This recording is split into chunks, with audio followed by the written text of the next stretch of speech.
welcome to week 11 of computer science. I'm a little behind today, so I won't be doing 2 sessions.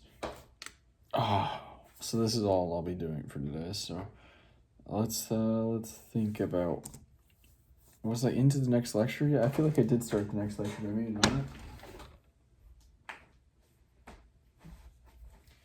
Maybe not. I think after I finished the last lecture, I realized I had a quiz, and so I went ahead and took that. Daylight savings just hit, so feels late. Would be late an hour later, but it's not now. So yeah, I haven't started. The next lecture is on function arguments and returns. So more on functions here. So I'm gonna start learning. Then I'll be back to recall what I learned in a little bit. All right.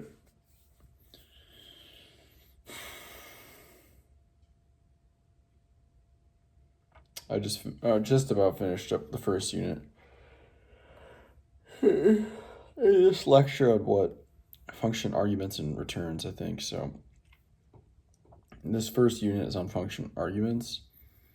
So there's some term pass to reference or something.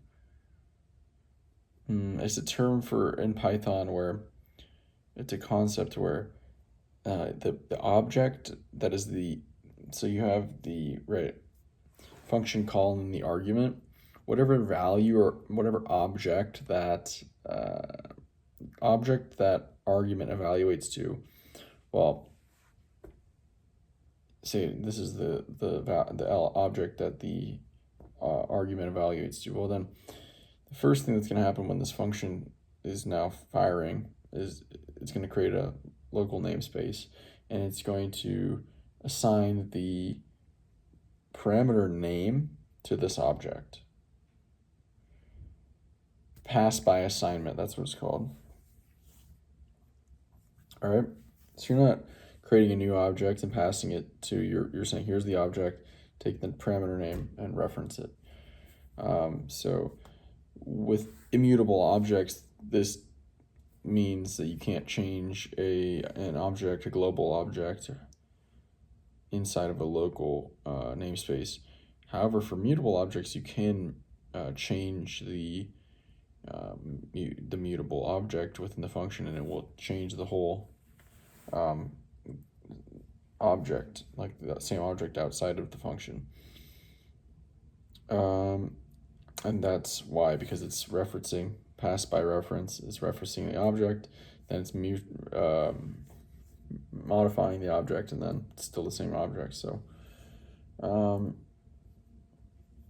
so one way to get around this, if you want to pass a mutable object to a function, but you don't want it to change the global mutable function or a mutable object, you want to pass a mutable object to a function, but you don't want that object to change in the global namespace, you can pass a copy. The way you pass a copy of a mutable object is you say the name, and then you index at semicolon. So bracket, semicolon, bracket. So I think that's basically everything.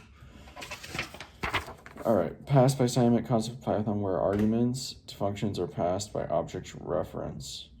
When a function is called, the first object in local namespace is the object referenced in the argument. When a function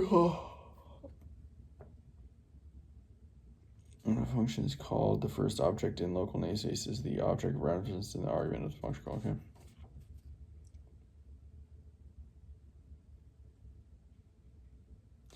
I would say object included, maybe is a better word.